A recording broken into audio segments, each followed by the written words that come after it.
The inverse cosecant function, \CSC minus $1. Hello everyone. In this subsection, we are going to explore the inverse cosecant function. Now, before we dive into the inverse itself, it is essential that we first analyze the behavior of the original cosecant function. We need to do this because, as we will discuss in the upcoming slides, we cannot simply invert the function in its entirety.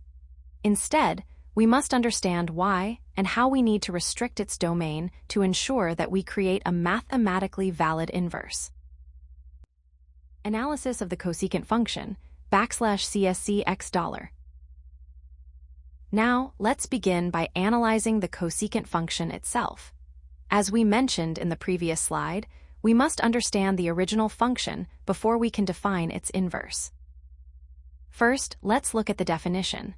The cosecant function is defined as the reciprocal of the sine function.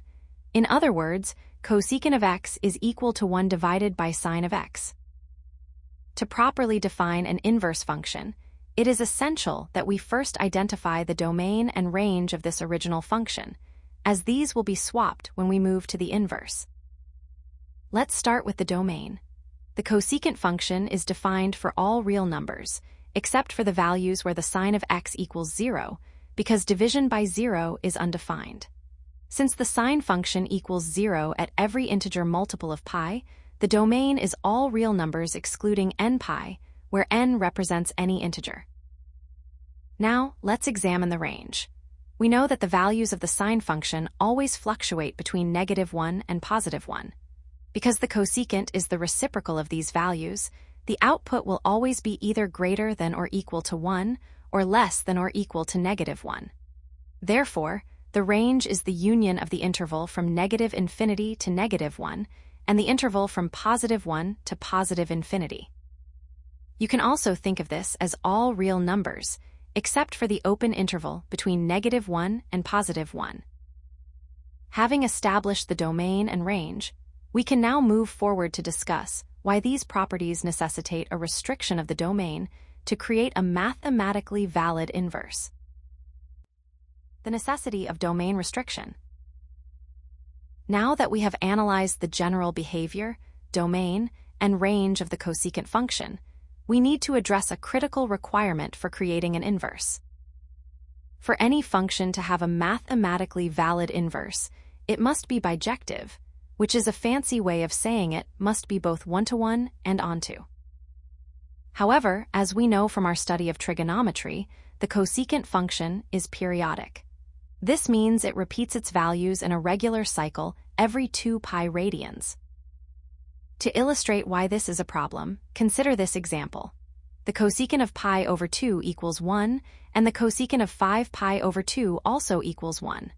Because multiple different inputs produce the exact same output, the function is considered many-to-one rather than one-to-one, meaning it is not injective and therefore cannot be inverted in its current state. To resolve this issue, we must restrict the domain of the cosecant of x. We choose a small, specific interval where the function is strictly monotonic, meaning it is either always increasing or always decreasing, and where it still covers its entire range of values. The standard restricted domain we use for the cosecant of x is the interval from -pi over 2 to pi over 2, excluding 0. You might wonder, why exactly do we have to exclude 0? It is because the cosecant function is the reciprocal of the sine function. Since the sine of 0 is 0, the cosecant of 0 would involve dividing by 0, which makes it undefined. By applying this restriction, we have finally prepared the function to be inverted, which we will define in detail in the next slide. Defining the inverse cosecant function, \CSC minus $1.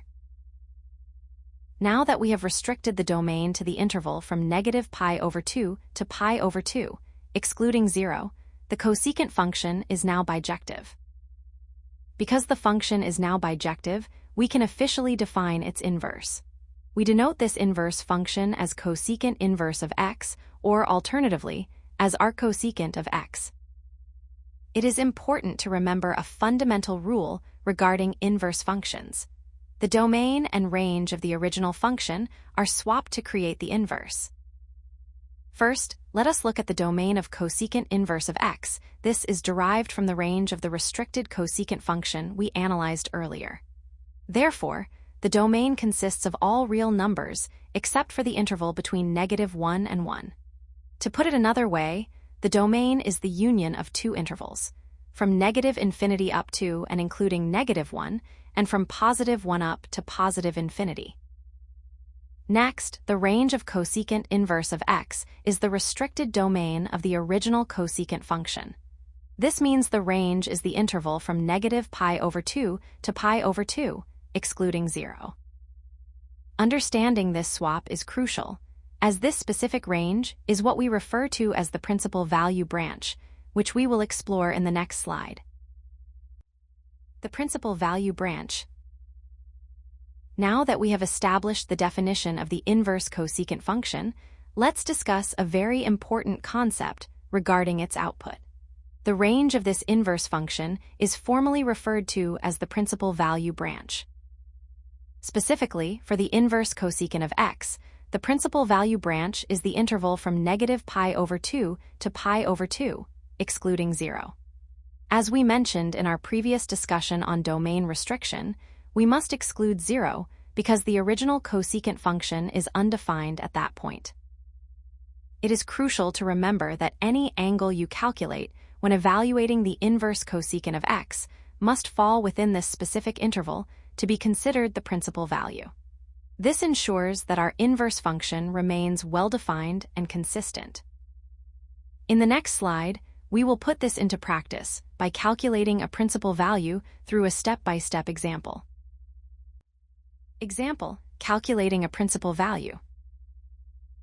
Now that we have established the theoretical foundation and defined the principal value branch, let us apply these concepts to a practical example. Our objective here is to find the principal value of inverse cosecant of 2. To begin the solution, let us set the expression equal to a variable, y, so we write y equals inverse cosecant of 2.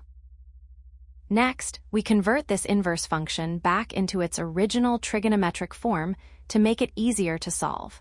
This implies that the cosecant of y equals 2. Since most of us are more comfortable working with the sine function than the cosecant function, we will use the reciprocal identity we discussed in the second slide. Because the cosecant of y is equal to 1 divided by the sine of y, we can rewrite our equation as 1 over sine of y equals 2.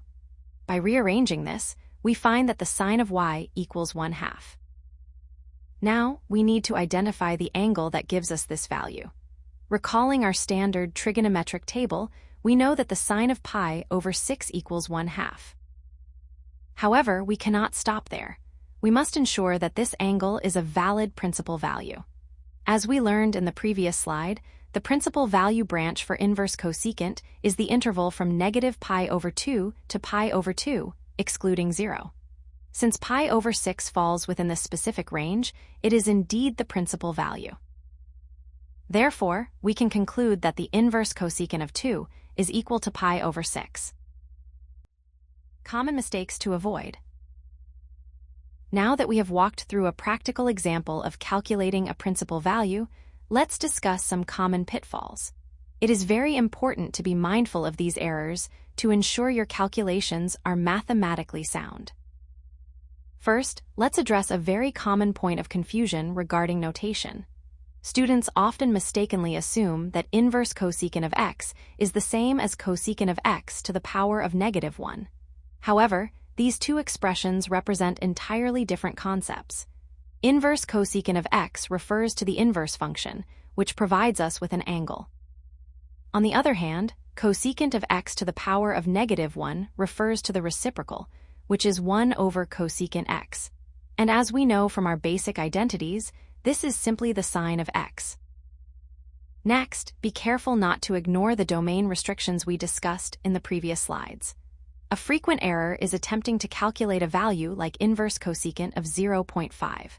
If we recall, the domain of the inverse cosecant function is all real numbers except for those between -1 and 1.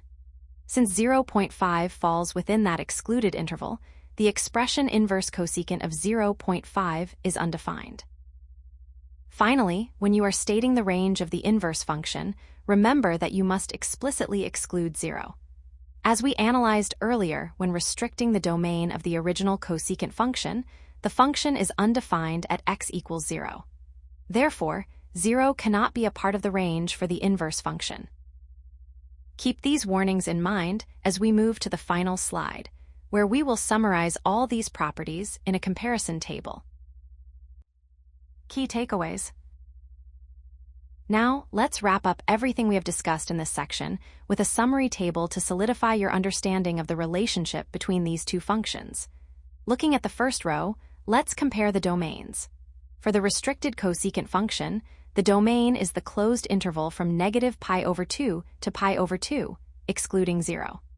Now, notice how this exact set of values becomes the range for the inverse cosecant function.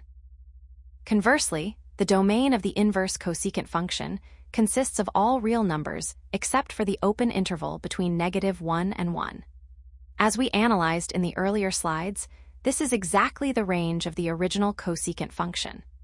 Moving to the second row, you can see the range of the restricted cosecant function is all real numbers excluding the values between -1 and 1. Because the domain and range swap for inverse functions, the range of the inverse cosecant function is the restricted domain of the original, which is the interval from -π/2 to π/2, excluding 0. Finally, the third row highlights the principal value branch. While this concept is not applicable to the original cosecant function, for the inverse cosecant function, the principal branch is that same interval from -π/2 to π/2, excluding 0. This is the critical window we use to ensure that our inverse function provides a unique, single output.